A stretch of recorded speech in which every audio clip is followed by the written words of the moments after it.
kasama na si Maria Morena. At syempre ang babaeng, ay, nandito na. Napakaganda, nakakasilaw. Ano ba naman yun? Wala pang commutation eh. Ba't naman nang bobola naman agad-agad? Laigang barista. Maria Morena, bakit naman ganun yung mga get-up natin? Yes. Para tayong, since Throwback Thursday ngayon, di ba, parang throwback din tayo sa mga outfit natin for today's video. Very estudyante tayo ngayon, no? Totoo. Ako naman, feeling ako ngayon, professional. Professional na, para kang librarian na Oo, yung alam mo yung na kailangan. maraming na-crush ng mga estudyante. Ay, wow. Yung tatambay sa library para makita ang isang librarian na Maria Morena. Ay. Sa amin kasi yung librarian namin, mataray, masungit. Ayan o, diba? Parang nga magde-defense tayo. Like a barista. Alam mo, naku, ako nag-crave ako bigla. Na-crave ka bigla saan? Sa pera. You know what? Nag-crave din ako dyan. And cravings ko na yun for so many months. Oo. Paano kung sabihin sa'yo, like a barista na, uy, like a barista, milyonaryo ka naman talaga eh. Ay nako, pag ganon. Oo, sabi ng di sana- BIR. Eh di sana nagdidilang anghel kayo. O, diba? Pero hindi ramdam. Sa mga yes friend natin, ganun talaga yung feeling kapag ang tagal pa ng sweldo. Kala ko naman ganon talaga ang tingin sa amin kasi Yun pa. di ba? Correct. Kapag feeling nila, putok na putok yung labi mo, yung dabit mo, plansyadong Ay, plansyado. oo, ganito yung mga get-up, parang ang yaman ng itsura. Hindi, maporma lang kami pero wala kaming pera. Siyang tunay, maganda lang kami pero wala kaming pera. Totoo, Ay, dinadaan sa forma. Paano pa natin papaniwalain yung mga nakikinig na yes friend natin? Eh, mismong nanay ko nga ayaw maniwala, no? Wala kang pera.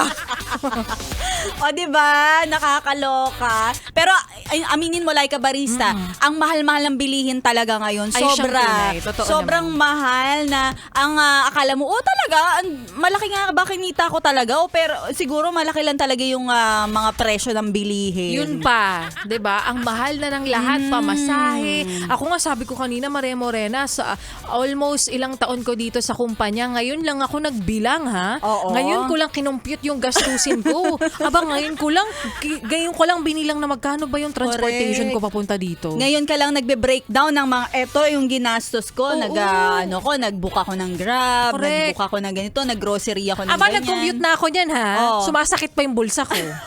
Paano pa pag nagtaas pa yung sa mga susunod na panahon? Sa totoo lang. Nagkaroon pa ng hike, price hike Oo. yung mga pamasahe at mga inflation Correct. sa lahat ng bagay. Kaya nga may tanong ako sa iyo eh. Eto, derechana, like a barista. Ikaw ba, ano ba talaga gusto mo sa isang lalaki? Oo. Gusto mo ba yung malaki yung ano niya? O okay ka na kahit maliit lang? Ay, syempre, ba't ka papapiliin? Oh. Di ba, syempre, matik naman yung sagot. Gusto mo yung malaki.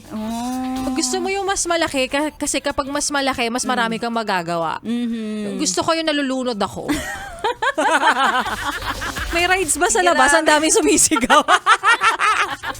Ako din, gusto ko rin ng malaki. Pero naranasan ko na kasi na mapunta sa maliit. Oh, Ayun, pinagkasya ko. pinagkasya mo.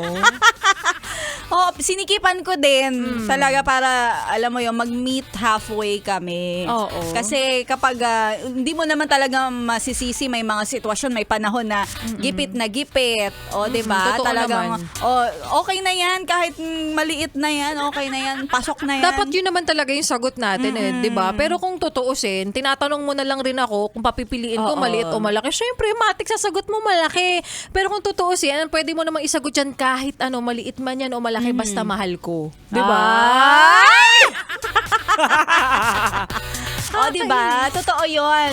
Tsaka maghanap tayo ng tao na kaya tayong ipagmalaki kahit maliit Maliit yung siya. ano natin. Bawiin mo na lang kung maliit sa kanya at ikaw lakihan mo. Oo, dapat malaki ka. Sa mga yes friend natin na nakikinig, ano ba pinag-uusapan natin like a barista? Eto na nga, ayan na naman kayo sa mga bunganga nyo at tigil-tigilan nyo kami. Kami dito, nagtatrabaho lang kami ng maayos. Kaya kung ano nasa isip nyo, bahala kayo. Correct. Dahil ang pinag-uusapan namin, kung ikaw Kayo ba? Ano bang gusto nyo? Malaki o maliit ang sweldo? Or yung income, di ba? Yung pumapasok. Ano yan? Yes, may internal connections.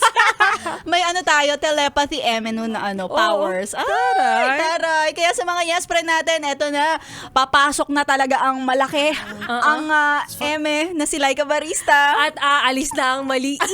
Pero masarap. Na babae, Maria Morena. Magmahal. Oo, tutok lang. Dito lang sa 11.1 Yes FM. Words I never got to see the first time.